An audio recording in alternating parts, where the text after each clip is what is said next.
en Buenos Aires son las 12, en Barcelona, Paula, supongo que son las 5, ¿no? Bueno, Paula Oloixarac, que es la invitada con la cual vamos a charlar hoy, es una escritora argentina que ahora reside en Barcelona, es nuestra Messi, ¿no? Y que sos muy joven, Paula, pero más joven todavía eras cuando saltaste un poco con las teorías salvajes a la discusión pública y al conocimiento público. Un libro que generó mucho debate en áulico, sobre todo, porque, digamos, cuestionaba un poco la hegemonía cultural de Puan, que cree ser contrahegemónica en sentido social, ¿no? O sea que había ahí una... Pero me gustaría comenzar por preguntarte, vos pertenecés a la clase media, ¿de qué barrio sos? Hola Marcelo, bueno, gracias por ¿Cómo invitarme. Bueno, yo nací en Belgrano y sí, a ver, como una familia de clase media, tipo mi mamá es psicóloga, no psicoanalista, sino tipo forense, y mi papá es marino mercante, o sea, era, porque ahora está jubilado y además porque Menem destruyó la marina mercante en ese movimiento donde también destruyó los ferrocarriles y le dejó toda la carga a Moyano. Bueno, pero mi papá navegaba, era jefe de máquinas, era como el ingeniero del barco en ELMA, la empresa de líneas marítimas argentinas, que bueno, estaba era ahí en la cuando calle Argentina... Corrientes, ¿no? Casi en el Bajo, por Por Corrientes, en el 11. Bajo. Sí, claro, ahí era, esa era la sede central, y bueno, yo nací en el sanatorio, que era en 11, y era el momento en el que Argentina tenía barcos, tenía fletes marítimos que iban por todo el mundo. De hecho, bueno, mi papá con el barco viajó, con los distintos barcos en los que estuvo, viajó un montón, y yo también viajé con él de muy chica. No sé, lo acompañamos como familiares y, no sé, recorrimos todo el Pacífico, cruzamos a Israel, bueno, y sobre todo la experiencia de estar en el barco 4 meses, de dedicarte, no sé, a leer, ahí empecé a escribir, yo era muy chica, y bueno, siempre fue como un mundo muy mágico para mí el de los barcos, eh, y siempre me atrajeron como este tipo de historias, de aventuras y etcétera. Si mal no me acuerdo, tenía como un mural muy lindo el edificio de Elma, ese, ahí en la calle Corrientes, que además está justo frente a un hotel histórico, ¿no? Porque me parece que justo enfrente el hotel es el en el que se alojaba un empresario alemán que fue el que financió la escuela de Frankfurt. ¿En serio? Bueno, tenés una data Sí. espectacular. Bueno, esas cosas, vos sabés que como soy amigo de Sebrelli, y bueno, andamos siempre juntos, ahora ya puede caminar menos porque tuvo un problema de cadera, pero andábamos siempre caminando por Buenos Aires, a veces buscando discutiendo sobre arquitectura de Buenos Aires, y a veces, bueno, él es un flaner, y nos sentábamos en los bares de los hoteles o los bares comunes, y él tenía una historia para cada cosa, y cuando nos sentamos ahí en ese bar de ese hotel, me contó la historia esta del empresario que era muy famoso, incluso hay libros. La otra vez creo que cuando Horacio González estaba en la Biblioteca Nacional, escribió un libro sobre este personaje. Bueno, y estudiaste filosofía. Hay que hacer una guía de Buenos Aires sebreliana, el flaner. ¿Existe ese libro? Hay que hacerlo, si no existe, es fundamental. El flaner sebreliano, decís vos. Claro, una guía de Buenos Aires, como bueno, recorriendo, o sea, bueno, el tiempo de una vida, el libro de la autobiografía es un poco sí. Eso, pero digo, imagínate si lo armás como, yo siempre tengo proyectos editoriales para cualquier cosa. Es que en realidad Buenos Aires, vida cotidiana de alienación, que fue un poco el libro que él lo escribió a los 34 años, de 1964, es un libro que es un poco la continuidad de la Escuela de Frankfurt, pero en la Argentina.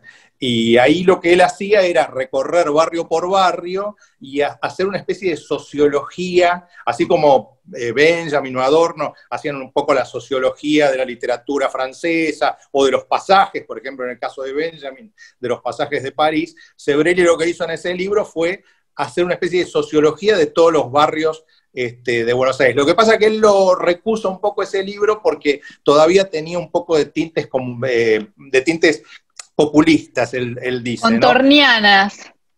Claro. ¿No? Todavía estaba con contorno ahí. Claro, él estaba en ese momento, bueno, cuando termina el peronismo y por la época de la Revolución Libertadora, 54, 55, él estaba en contorno en ese grupito que eran tres, un grupito que no eran mucho más, era Carlos Correas, Sebrelli y Mazzotta. El único que queda vivo es él, porque Correas murió después de todo, bueno, pues la conocés, toda una situación muy horrible, la censura, etcétera, y Mazzotta, con el cual ya se había distanciado, porque Mazzotta cayó en el lacanismo y, bueno, se fue también en un momento a vivir a España, pero esa época de Sebrelli, Mazzotta y Correas, época de contorno, era lo que él llama mi peronismo a lo Merleau-Ponty, ¿no? Porque Merleau-Ponty creyó que podía haber un comunismo democrático y ellos creían que podía haber un peronismo revolucionario en ese momento.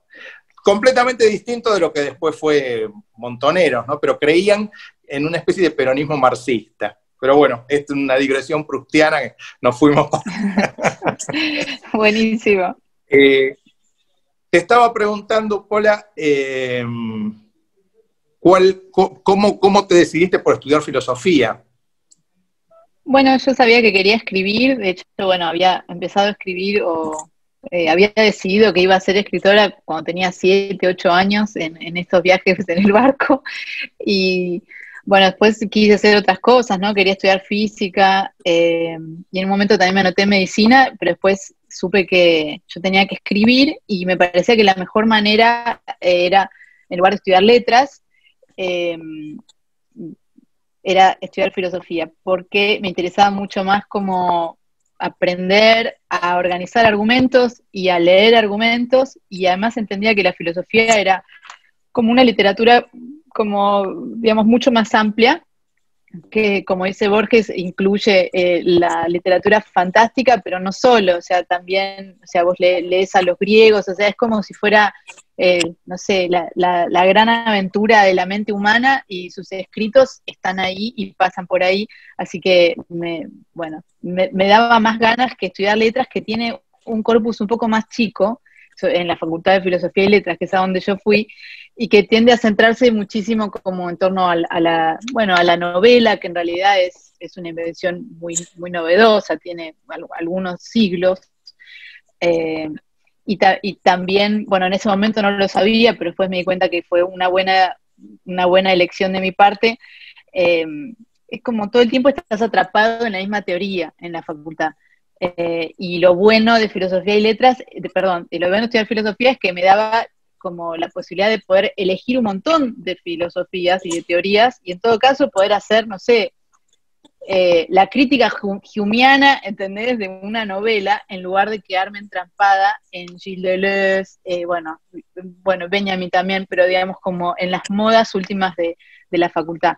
Así que yo creo que esa fue, no sé, ese fue mi camino, y entonces retrospectivamente lo veo como algo bueno. Supongo que también me hubiera dado otra explicación si hubiera estudiado letras, pero me encantó la carrera. Hice varias materias de letras igual, o sea, me empapé un poco de lo que estaba pasando y de las discusiones que tenían, pero me copaba teoría del conocimiento, me gustaba, no sé, Husserl, como que en un momento era muy nerd, y en un momento también me encantaba la filosofía medieval, y bueno, también fantaseaba con ser medievalista, pero nunca fui académica, siempre pensé que lo mío era escribir ficción. Bueno, y ahí hay un tema porque, digamos, bueno, vos ya hace unos años que egresaste de Puan, ¿no? Pero evidentemente la filosofía que se estudia en Puan está como muy direccionada. Vos mencionaste a Hume. Hume sin duda es quizá uno de los grandes filósofos junto con Kant. Sin embargo, digamos, la importancia que Poin le da a Foucault, y no tanto a Sartre, no tanto a los grandes filósofos como Hume o como Kant, hay algo ahí que es una fricción, ¿no? Sí, yo creo que es más que nada vagancia, porque si uno ve, o sea, no sé, digamos, Beatriz Arlo publicó un libro que era Los 7 ensayos sobre Walter Benjamin. Sí. Uno tendería a pensar, bueno, o sea, nuestra lectura de Benjamin está acá, la cerramos acá, pasamos a otra cosa, o sea, nos empapamos de las discusiones que están teniendo, no sé, Reza Negarestani, la filosofía de objetos, no sé, Graham Harman, algo, digamos, hay un montón de tendencias. Cuando vos salís un poco de Argentina te das cuenta que el corpus es súper avejentado en relación a como otras problemáticas que se ven tanto en Francia como que se ven no sé, en Estados Unidos. Entonces a mí me parece que es como una especie de voluntad de empobrecimiento general que no me explico, digamos, por qué están encerrados ahí. De hecho, me acuerdo que había un profesor que era un alemán que vino a dar estética unos años, y que el tipo no podía creer que estuviéramos todos tan empantanados en Benjamin, que todo el mundo lo discutiera como si fuera tipo el filósofo del momento. Y lo genial de Argentina es que como siempre está en lo mismo, siempre está en Benjamin, las modas pasan, pero después vuelven a Benjamin. Entonces en un punto ahora está como de nuevo en la cresta de la ola, porque Verso, que es una editorial en Nueva York que está con todos los nuevos comunistas, está como súper benjaminiana. Entonces al final del día, qué sé yo, ahora Juan vuelve a estar en la vanguardia, y eso también lo vuelve bastante gracioso. Ahora, esta cuestión, esta especie de hegemonía cultural, que es de lo que vos hablás un poco en las teorías salvajes, ¿no? Desde Poin se reivindica como una contrahegemonía contra el neoliberalismo y contra todo lo que sería socialmente y políticamente un mundo injusto. Ahora, vos lo que venís a decir es, sí, pero desde el punto de vista cultural hay una hegemonía cultural que es muy difícil de romper en eso y que también, digamos, tiene su problema. ¿Esto es así? Quiero decir que el libro ese, Las teorías salvajes, tampoco es que todo Poin te criticó, al contrario, digamos, hubo mucho, Beatriz Arlo lo festejó, Piglia, bueno, fue un autor que habló bien de vos, Daniel Link, ¿no? O sea, hubo autores que están vinculados a lo universitario, pero mucho profesor, mucho centro de estudiantes te criticó por eso, ¿no? Bueno, en realidad, a ver, como varias cosas. Por un lado, hubo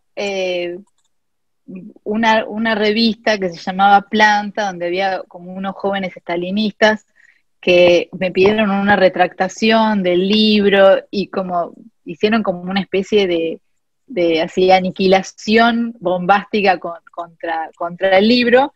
Eso fue estupendo porque hasta entonces, o sea, a los libros no les hace bien que todo el mundo hable bien. O sea, lo mejor es cuando tenés buenos enemigos y enemigos que son aguerridos, y si son jóvenes y además tienen como ganas de hacer mucha laraca, mejor.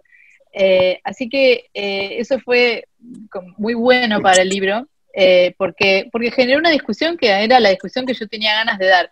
Por supuesto, no me imaginaba que iba a ser así la discusión, yo me asusté en el momento, recibí amenazas, o sea, como fue difícil, pero fue súper interesante. Sí, muchas personas, bueno, algunas personas del ámbito académico se interesaron por la novela, justamente porque es una novela sobre el ámbito académico. A ver, es una comedia, entonces hay un personaje que está obsesionada con un profesor. Ese profesor, ella cree que va a las clases y le manda mensajes, y ella entonces decide secuestrar a un montonero, seducir primero a un montonero, un antiguo montonero, ¿no? Como que ahora viene a ser como una especie de burgués glamoroso, pero con todo el glamour de la guerra sucia, para mandarle mensajes a este profesor. Ella está como replicando el lema marxista-leninista, cuanto peor mejor, porque tiene como una teoría del orgasmo, que es en ese sentido. Es como, ¿en qué consiste la seducción para una mujer? Y en provocar a un tipo tanto, que se tenga que venir encima con tanta violencia que mi placer será mayúsculo. Entonces, es como este juego con el lema marxista-leninista que, digamos, se vuelve un delirio en este personaje y en la narrativa del libro. Ella tiene, bueno, hay una serie de otros personajes que tienen sus aventuras psicosexuales en Buenos Aires, hackean Google Earth, hay instrucciones para hackear Google Earth, o sea, hay como una idea del planner, pero es un planner que es digital, que es distinto, y ellos tienen, sobre todo, muchas conversaciones. Entonces tienen sexo y tienen muchas conversaciones como de ideas, así a la manera que solía hacer, no sé, Rayuela, ponele, donde hay como personajes que dicen cosas inteligentes, que es un género que siempre me gustó de la literatura argentina, y que, bueno, tenía ganas de incurrir yo en ese género también, la literatura de ideas rioplatense, digamos.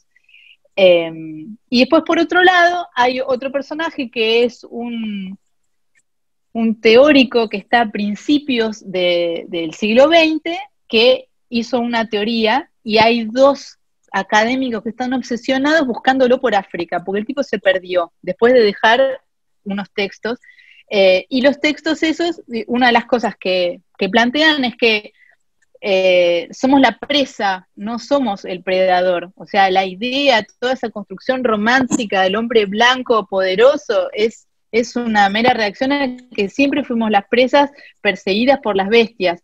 Entonces hay una meditación en torno a la violencia y la fascinación con la violencia, que atraviesa todo el libro.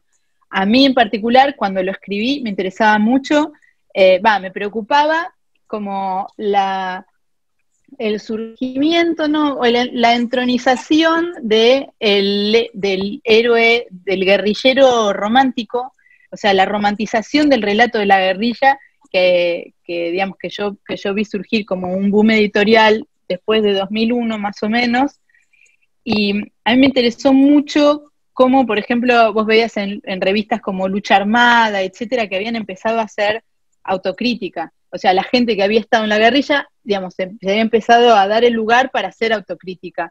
Y me parecía como súper interesante y algo importante para que la izquierda hiciera, como que mirara su historia.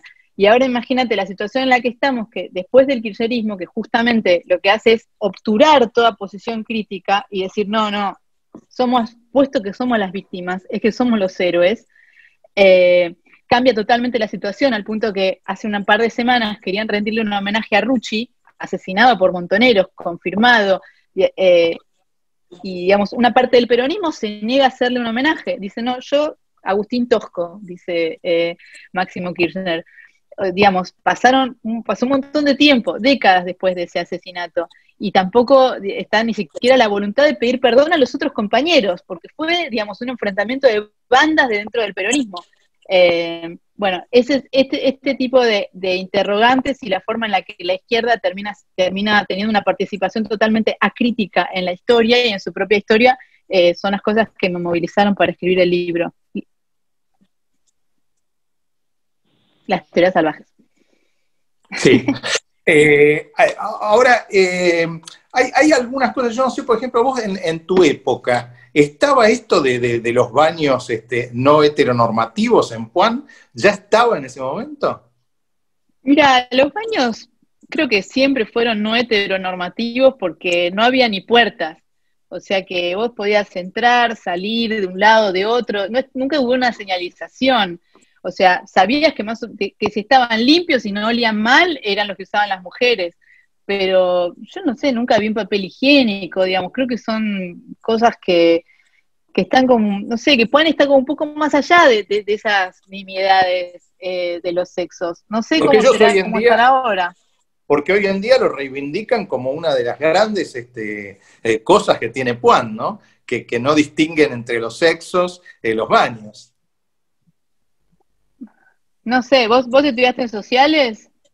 No, yo trato de disimularlo, pero soy abogado. Ah, okay. No, porque ahí si no era como, bueno, estamos en otro, No, lo que en pasa otro es loop. sí, lo que pasa es que tengo un hijo que sí, que está ahí en Puan y entonces a veces me transmite por ósmosis todas estas cosas, ¿no? No, en Puan teníamos de todo igual, teníamos jardín de infantes para niños down, eh, había distintas asociaciones ahí, además, bueno, de los que hacían, bueno, el pan relleno, bueno, muchas cosas que me traen muchos recuerdos, muy Vos la emocionantes. pasaste bien ahí, vos la pasaste bien, te sentiste... Bueno, no sé, es raro. Yo era muy nerd, entonces no tenía muchos amigos, pero me divertía en la facultad. Yo qué sé, aprendía cosas.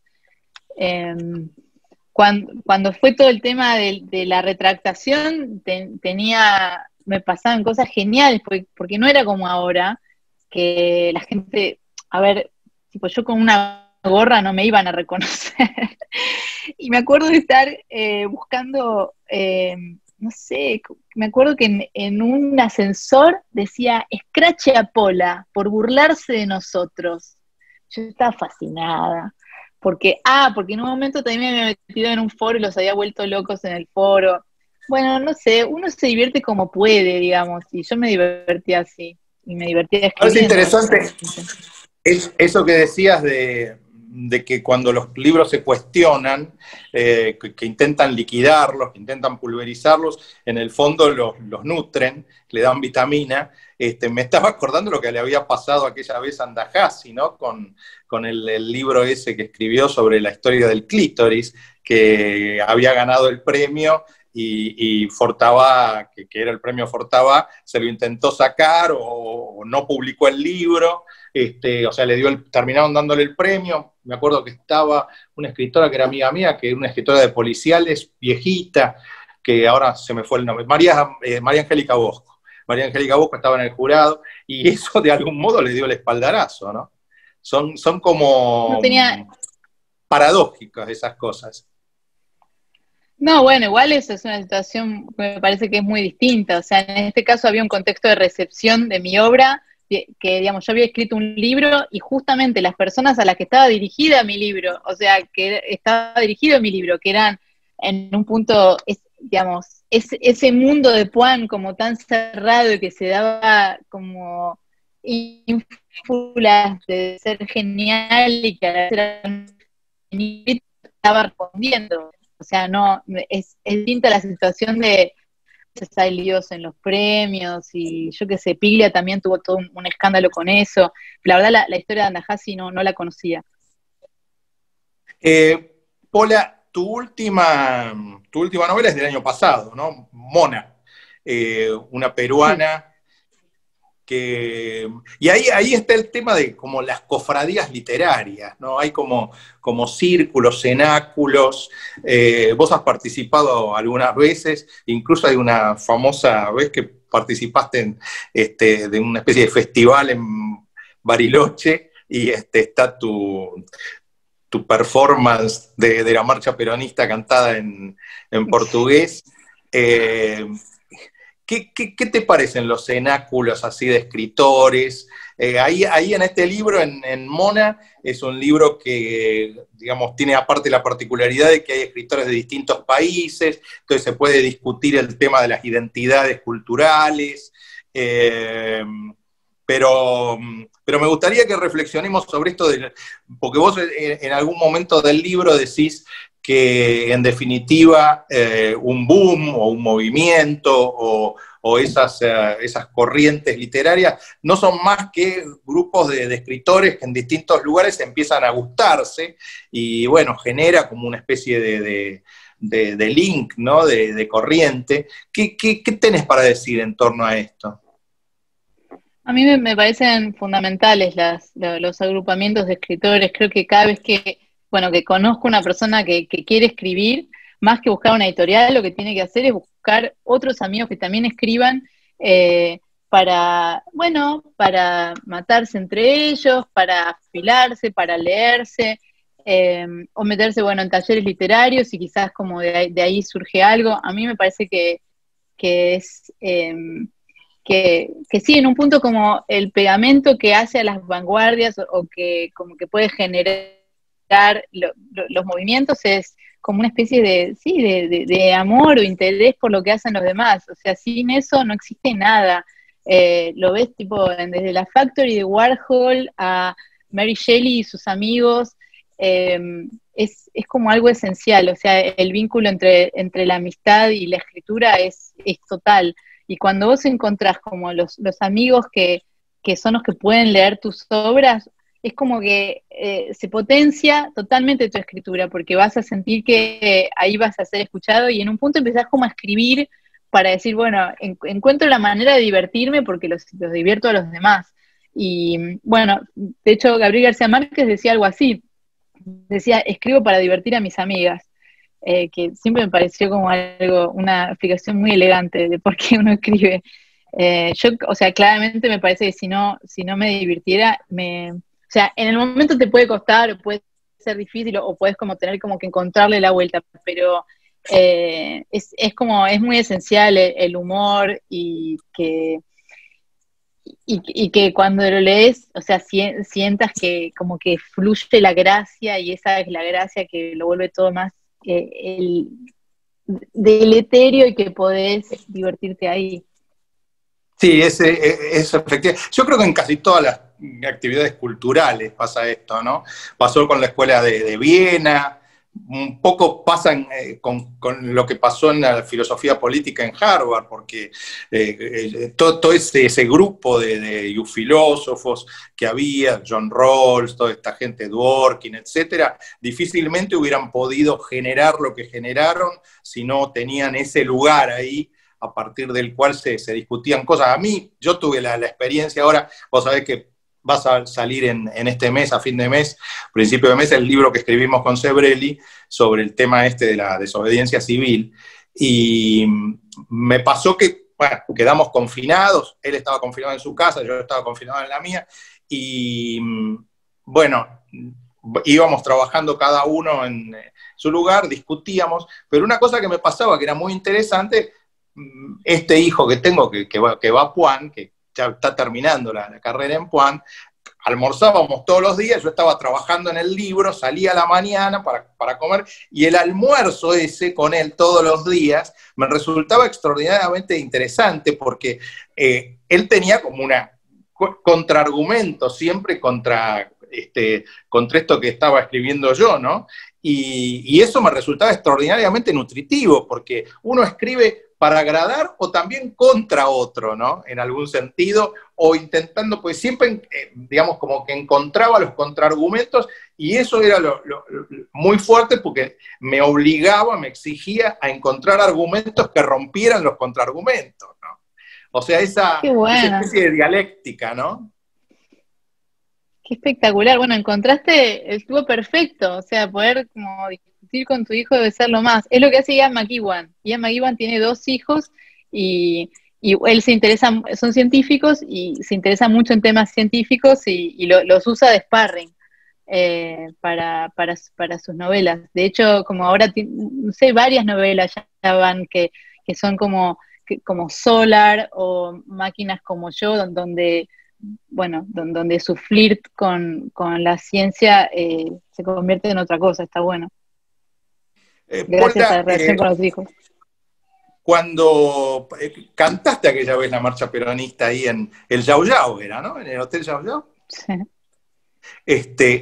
A mí lo que más me llamó la atención era la cara de los escritores al final del video.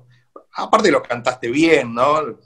Con muy buen portugués y con una cadencia, una especie de Carla Bruni nuestra. Pero lo que me llamó la atención era la cara de esos escritos, porque ya que estamos hablando de las reacciones y el ida y vuelta entre escritores, ¿vos cómo la sentiste? Como que No sentían que puedo de acá. le estabas tomando el pelo al peronismo.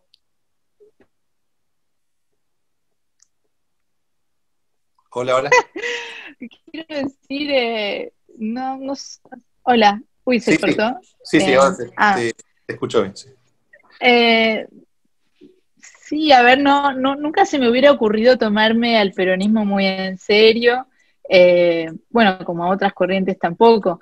Me parece que de hecho los objetos sociológicos están ahí para que hagamos cosas con ellos, no para que los adoremos o para que sintamos que bajó el tótem y ahora, no sé, solo queda abrigarnos del calor que despide. Creo que, no sé, que todos estos objetos culturales, políticos, siempre están para que nos apropiemos de ellos y, y, por supuesto, para que nos riamos de ellos. Pero no me acuerdo en absoluto la cara de la gente, ni si estaban horrorizados, ni no, como, La- o sea, como, ni idea. no, De hecho, recuerdo dos, por no vi el ejemplo, video, creo, porque sí, recuerdo dos. La de Chita Ronnie, que estaba muy serio, me parece que estaba como reflexionando, ¿sí? Como siempre, seguramente está él. Pero la que más me llamó la atención fue Claudia Piñeiro, ¿no? Porque estaba como con una sonrisa que no se sabía, era una especie de sonrisa para tratar de decirte qué bien que lo cantaste, pero al mismo tiempo era una sonrisa culpable de que se estaba sonriendo, ¿no? Porque había como una especie de mitificación del peronismo con la cual no sé si estaba del todo de acuerdo. no sé, vos decís que no sé cuántos peronistas convencidos había ahí. Por ahí había muchos. Yo creo que es algo que es totalmente rompegrieta. O sea, te puede gustar si sos peronista y también si no lo sos, es como me gustaba, en ese momento me interesaba un montón Brasil y yo pensé que los populismos de Lula y no sé si o Dilma ya estaba y Kirchner iban a confluir. De hecho, después escribí como un libro al respecto, iba a ser un futuro horroroso y distópico.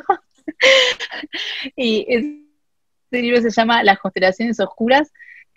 Bueno, no es que sea un futuro horroroso, pero sí hay como o sea, es un capitalismo de vigilancia Sí, basado en el control de los individuos, hay bancos de ADN de personas. Argentina es bastante pionera y bastante avanzada en juntar datos y violar la privacidad de la gente, así que eso lo vienen haciendo desde antes de la dictadura, lo perfeccionaron en la dictadura y lo van a seguir haciendo. Así que es el tema de la desobediencia civil es uno de los temas que más me interesaba en ese momento también, así que tengo muchas ganas de leer tu libro.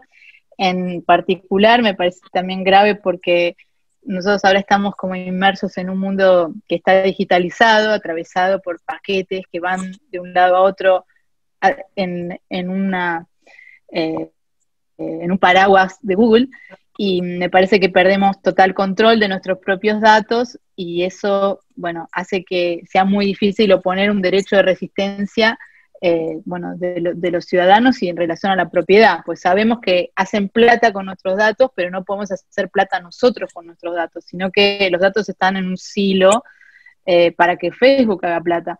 Entonces, bueno, este tipo de situaciones a mí me preocupan y, bueno, fueron como el motor de este libro de las constelaciones oscuras.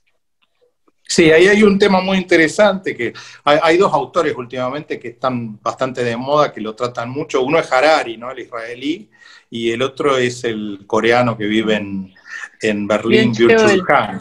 Claro, claro. Pero porque la duda es, bueno, uno se preocupa cuando piensa que China, por ejemplo, domina información. De hecho, querían cortar el TikTok porque decían que a través de eso podía chupar información de los que lo usaban. Pero algunos te dicen, sí, pero te preocupás de eso, pero no te preocupás de Google, no te preocupás de Facebook, etcétera, ¿no? Pero la cuestión estaría en que siempre el Estado totalitario es peligroso. el Estado totalitario puede exigirle a la empresa privada que le entregue información. De cualquier manera, la empresa privada, Google, podrá usarlo para venderte eventualmente un candidato o una lata de sardinas o un pote de yogur. El Estado puede usarlo para saber con quién, digamos, cuál es la amante del periodista y poder extorsionarlo. Digamos, los niveles entre los cuales puede usar la información el Estado y una empresa privada, me parece que son bastante asimétricos. Yo no estoy de acuerdo con eso. Veamos, sé que TikTok es una herramienta hecha para ser viralizada y para captar información de los teléfonos de la gente. Lo sabe cualquier persona que está en el mundo de la informática, y por eso es que Trump dice, yo le voy a dar los datos de mis estadounidenses solamente a empresas norteamericanas, porque yo, Trump, necesito acceso a esos datos. O sea, no hay ninguna opacidad entre Facebook, Google y el gobierno norteamericano. O sea, incluso WhatsApp es de la CIA. O sea que no es que, digamos, hay un uso benigno o tranqui que pueden llegar a hacer algunas empresas. Si el Estado, a través de la acta patriótica, lo requiere, todos los datos de una persona, o sea, van para el Estado, que en ese momento está requiriendo esos datos, o por el motivo que sea. Quiero decir, es ilusorio pensar que Estados Unidos es diferente de sus empresas, porque estas compañías, Google, Facebook, etcétera, son el nuevo complejo industrial militar que desplazó a Lockheed y son ahora, digamos, como los motores de la riqueza norteamericana.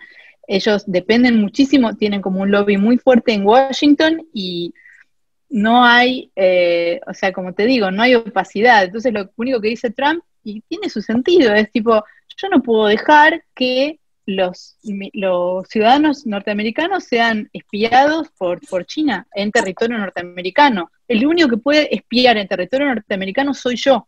Entonces, por eso es que los obliga a que la vendan. Creo, no me acuerdo ahora si terminaron o no la operación, pero, estaban ahí entre Microsoft o alguna otra, la van a comprar. Y los chinos saben también que tienen que hacer eso, porque es también lo que harían los chinos. O sea, los chinos no permiten que ninguna aplicación o ningún elemento... Uy, alguien me está llamando. Los chinos tampoco permitirían que ninguna aplicación o ningún aparato esté captando información de ciudadanos chinos, porque también lo verían como una intrusión a su privacidad. O sea, China y Estados Unidos funcionan muy parecido en ese sentido. Está bien, o sea, es un poco parecida la opinión de Byung-Chul Han, ¿no? O sea, creo que tiene tu mismo temor. O sea, como que vos sentís que hay una porosidad absoluta entre empresas y estados, ¿y cuál es la solución frente a eso? No, hay colaboración total, por eso es importante que los ciudadanos, encontremos las maneras para randomizar nuestros actos, para no entregar como trivialmente nuestra información. Yo, por ejemplo, no uso Google, uso cosas que se llaman DuckDuckDuck, uso como otros buscadores, quiero decir, siempre encuentro la oportunidad para prescindir. Sí.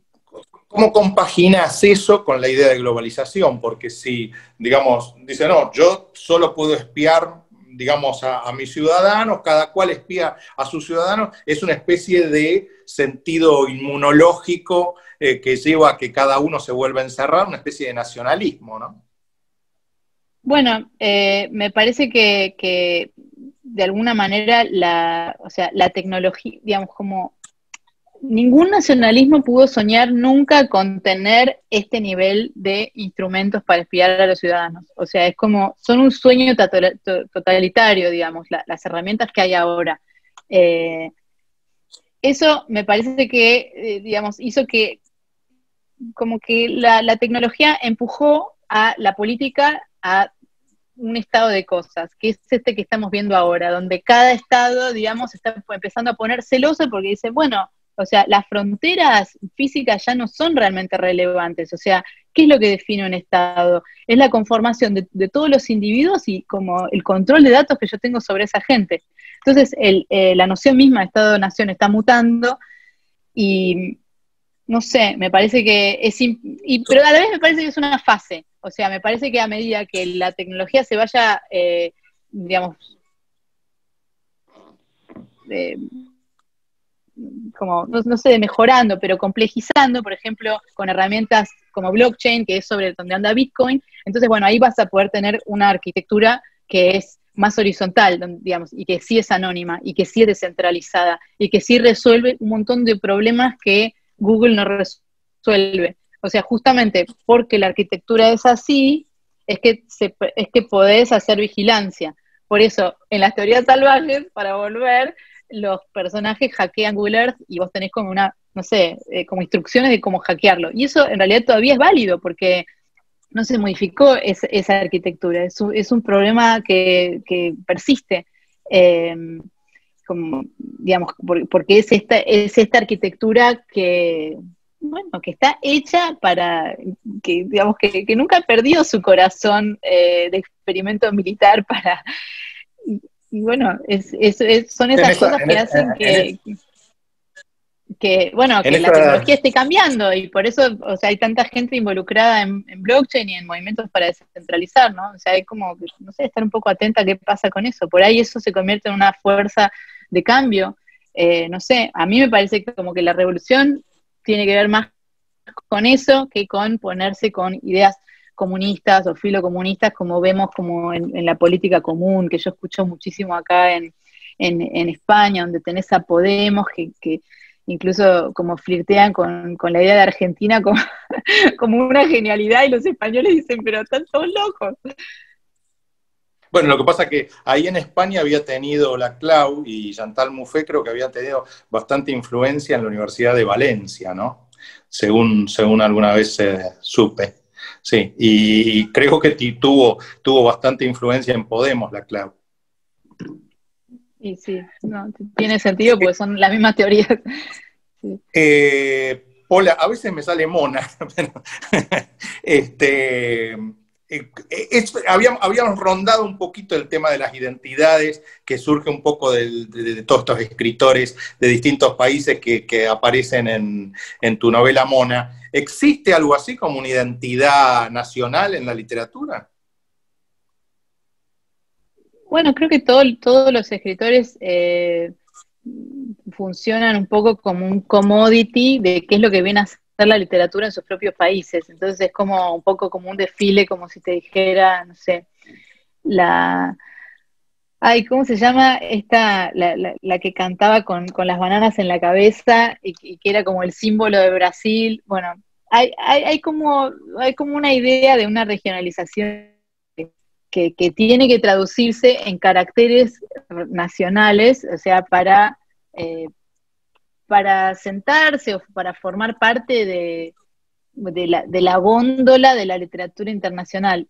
A mí me parece una especie de efecto de la ideología Trump de exportación, o sea, en un punto es como que la cuestión de las identidades culturales, si bien se forjó en otros años, termina siendo como la gran exportación cultural de Trump, porque si vos ves la forma totalmente acrítica en que las izquierdas lo absorben, o sea, en general la izquierda, viste, como que dice, no, Disney no, Coca-Cola no, yo por lo menos cuando era chica, o sea, tipo un hogar de clase media, no es que estaba todo bien con eso, ¿entendés? Había que tener cierto pudor para ese tipo de consumos.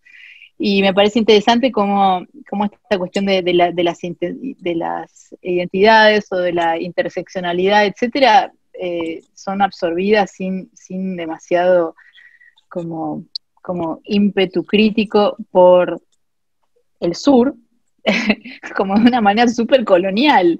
Es como seguimos estando en una situación donde nos baja la teoría de Estados Unidos y tratamos de aplicarla acá cuando la realidad argentina es totalmente diferente. Y bueno, no sé, esas cosas me Al impresionan. mismo tiempo, tal vez nuestro máximo escritor es un Borges, es un escritor que tiene poca identidad local o poco color local, ¿no? Tiene, por No, a mí supuesto me que parece tiene. argentinísimo. No, por Borges es lo supuesto, más sí, sí. argentino del mundo.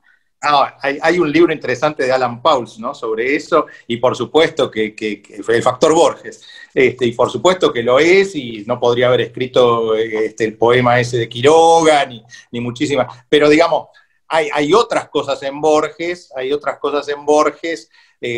como Pierre Menard, por ejemplo. Pierre Menard es un cuento, supongamos, completamente universal, planetario, que no No, tiene que ver, ¿no? no. En Pierre Menard uno también observa esa tendencia tan argentina a querer ser universal, a querer abarcarlo todo. O sea, él lo tematiza incluso en el escritor y la tradición. O sea, lo que viene a definir la periferia es como ese apetito total. Y, o sea, es como, justamente porque somos argentinos, es que tenemos derecho al universo.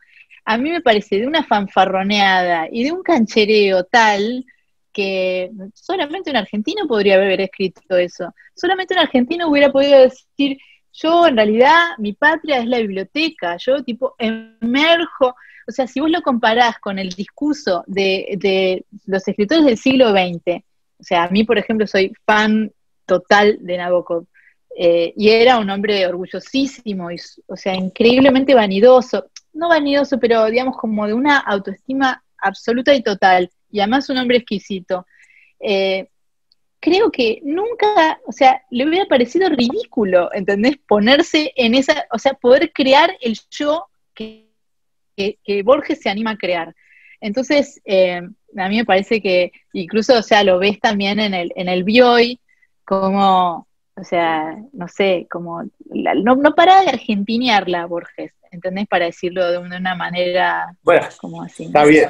No El está. hecho de que haya reescrito en dos cuentos, en dos cuentos, haya reescrito por un lado la escena del Martín Fierro, aquella escena del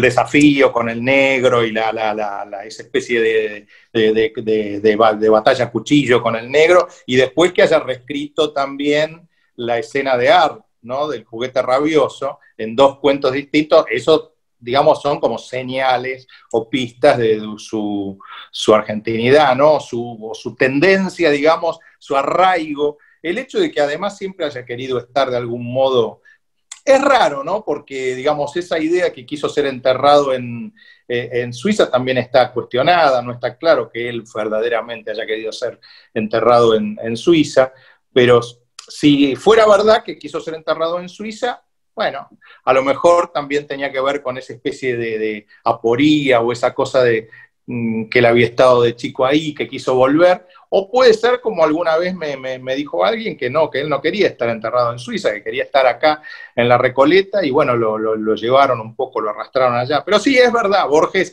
es efectivamente un autor. Lo que pasa es que tiene como aspectos, ¿no? Que han llevado a pensar que era un autor más universal, ¿no? Más planetario, digamos así. Pero yo no niego que Borges no sea planetario y universal, no lo niego en absoluto. Lo que digo es que justamente poder construirse en ese sentido y la forma en la que él lo hace, lo hace de una manera hiper ultra argentina. Y además, o sea, a mí me parece bien que, a ver, es absurdo también decir, me parece bien que esté enterrado en Ginebra, porque bueno, simplemente lo que es. Pero, o sea, él nos legó o sea, nos legó a sí mismo, en tanto escritor universal argentino. Y, o sea, naturalmente su lugar tiene que ser Europa.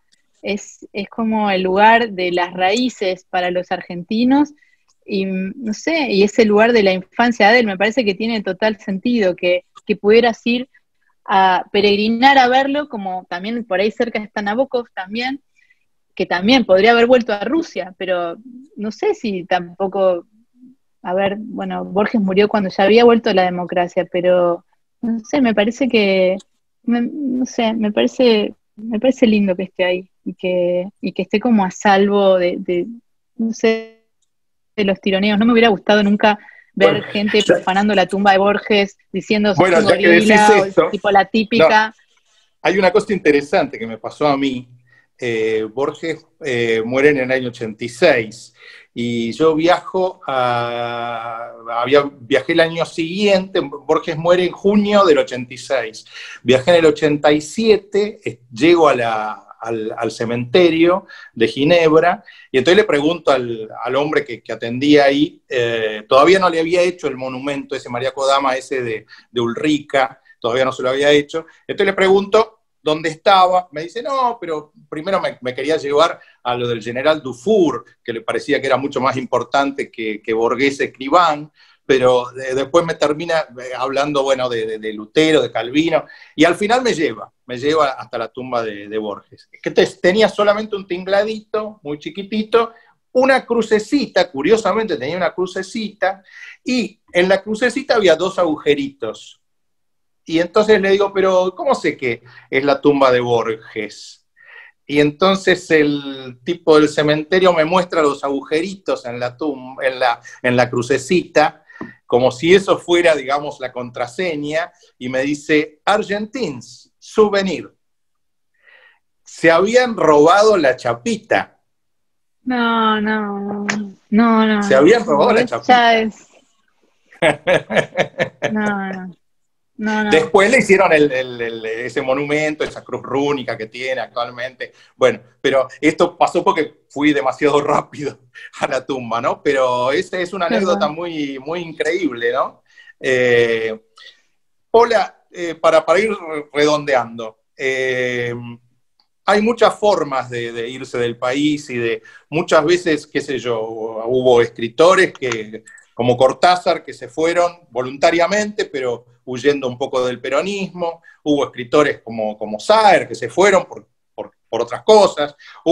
Tengo un amigo en Estados Unidos, Sergio Chekfek, que se fue porque tenía que irse por la mujer, que iba a trabajar. ¿Vos por qué te fuiste? Yo me fui porque, bueno, en mi familia vimos que era fácil venir para acá porque ya teníamos como cosas como empezadas, entonces era como simple.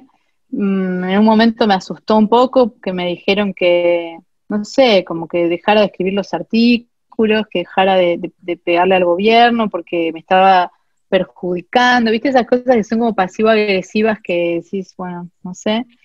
Y la verdad es que yo no tengo nada en contra del peronismo de por sí, pero no sé si el peronismo no tiene algo en contra de mí.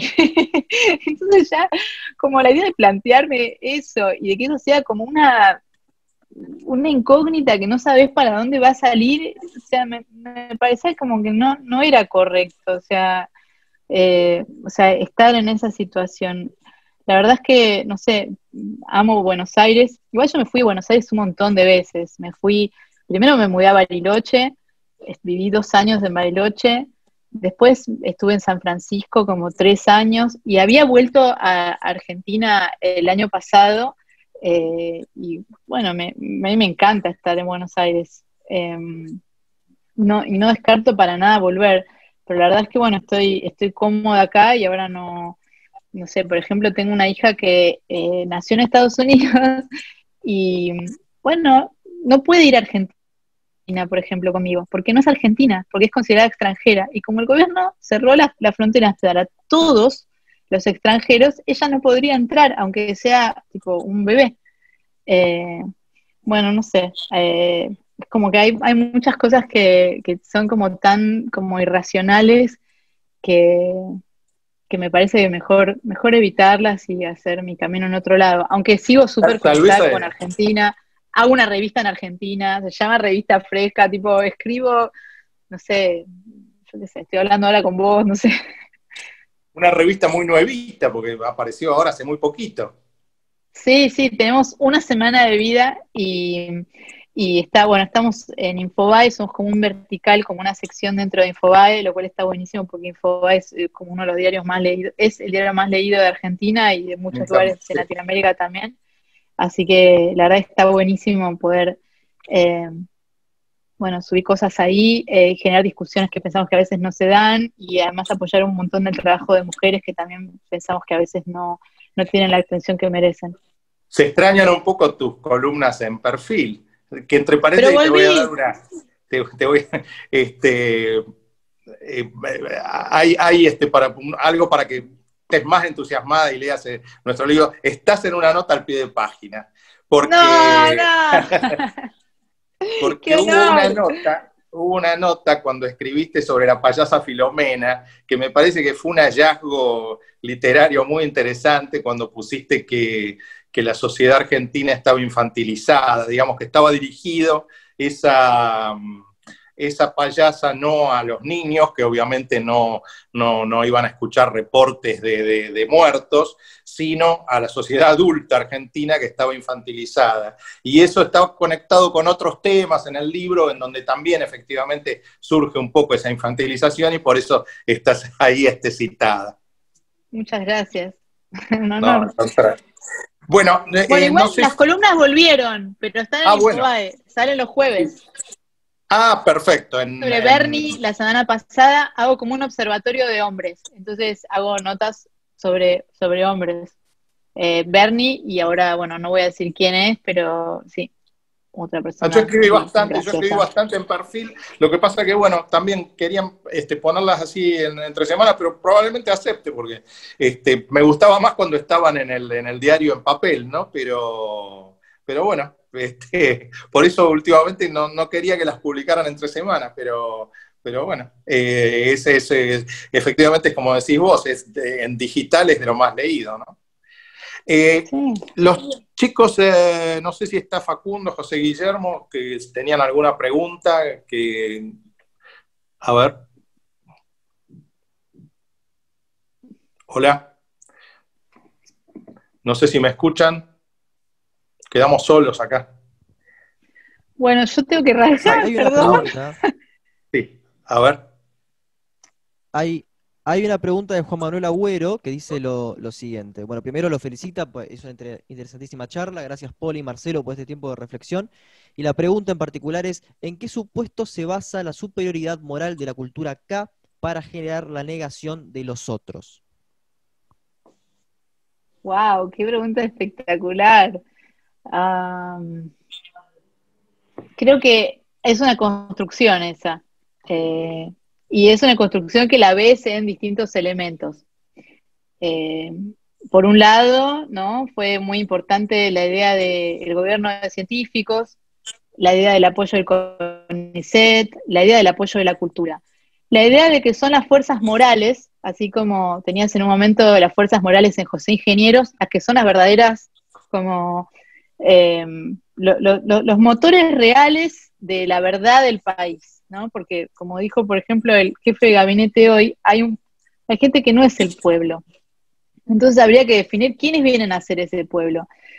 Eh, lo que, a ver, todo en el kirchnerismo busca como generar esta idea de que hay una vanguardia iluminada que está conformada por esta fuerza moral y que luego atrás viene este pueblo, que es al que, digamos, le son endilgadas como, digamos, todos estos conocimientos del gobierno de científicos, del CONICET, de la cultura que se manifiesta siempre a favor como del régimen. Eh, Me parece que hubo una construcción muy fuerte para poder como seducir estos gremios, serían ya prácticamente, porque están como gremializados, y para también, bueno, invisibilizar la presencia de otros, ¿no? Para negar el disenso interno, las discusiones, la idea de que son todos como unidades opacas, densas y puras, digamos, estos nuevos gremios. Me parece que es una construcción que es totalmente ficticia, y pero que bueno, es interesante verla en su despliegue, ver cómo se busca generar esa superioridad moral que es esencial para poder justificar todos los actos de gobierno. O sea, es como si vos tuvieras una tecnocracia. A ver, el gobierno de Macri quería ser una tecnocracia, eran tipo, somos los mejores de los últimos 100 años, es un eslogan de una tecnocracia, o sea, venimos de afuera gente formada para salvar al país. Ahora la idea es, no, somos las fuerzas morales los que estamos a cargo del tutelaje de toda esta masa, que es el verdadero pueblo, que es el que se manifiesta cuando yo le digo que se manifieste. Es una idea totalmente tutelar de la política, es una idea, a mí te diría casi prácticamente aristocrática. Si vos ves, o sea, todos los nombres que se repiten, Máximo, Cafiero, son, o sea, tenemos lords y no sé, me parece que es por ahí la construcción que hacen. Hubo una cosa interesante que pasó ayer, ¿no? Cuando salió la clase media masivamente a la calle y muchos dirigentes peronistas, Cafiero, Rossi, salieron a decir que era la derecha rancia, que esa clase media que salía, le dicen la clase mierda en lugar de clase media. Alberto Fernández llegó a decir que era la gente de mal, porque él dijo que después iba a salir la gente de bien. Ahora, lo más curioso de esto, lo más curioso, es que el peronismo se pasó 72 años criticando el cuento de Borges y Bioy, la fiesta del monstruo. La fiesta del monstruo, cuento en el cual Borges y Bioy satirizaban o ridiculizaban un poco las masas peronistas que llegaban desde el conurbano hacia el centro, en camiones, en colectivos, etcétera, y decían que, bueno, justamente lo que de algún modo esa crítica al cuento de Borges y Bioy era, digamos, una forma de decir estas masas que llegaban son masas legítimas, etcétera, este es el pueblo. Ahora que de algún modo parecería que el peronismo está perdiendo la calle, perdiendo las redes y perdiendo la juventud, entonces lo que dicen es, esto no es el pueblo, cuando daría la impresión de que eso que apareció en la calle, eso que irrumpió, que emergió de pronto, es un nuevo sujeto político que tal vez no lo vieron venir, pero que es un nuevo sujeto político que encarnado en esa clase media que disputa, me parece a mí, el término pueblo, ¿no? No sé qué te parece. Mira, yo no, o sea, no estuve en la marcha, no, solamente vi algunas fotos y me parece una buena teoría de que es un nuevo sujeto político, totalmente. No sé, me parece interesante pensarlo así. También Bueno, me parece como muy pobre, como en la forma en la que, perdón, no, bueno, podemos. Facundo, no sé si querés hacer alguna pregunta más o tenés, o ya no, nos vamos despidiendo. Sí, dale. Creo que ya podemos ir cerrando. Pola tenía que irse. Bueno, un muy, placer y muchísimas gracias, Paul. muchas gracias. Muy rica. No, gracias a vos. Gracias a vos. Que estén bien. Bye. Bueno, Nos vemos. bueno. Espero el libro, ahora quiero leerlo. Bueno, Siempre cómo no. leerlo igual. Bueno, y la gente puede seguir leyendo tus novelas.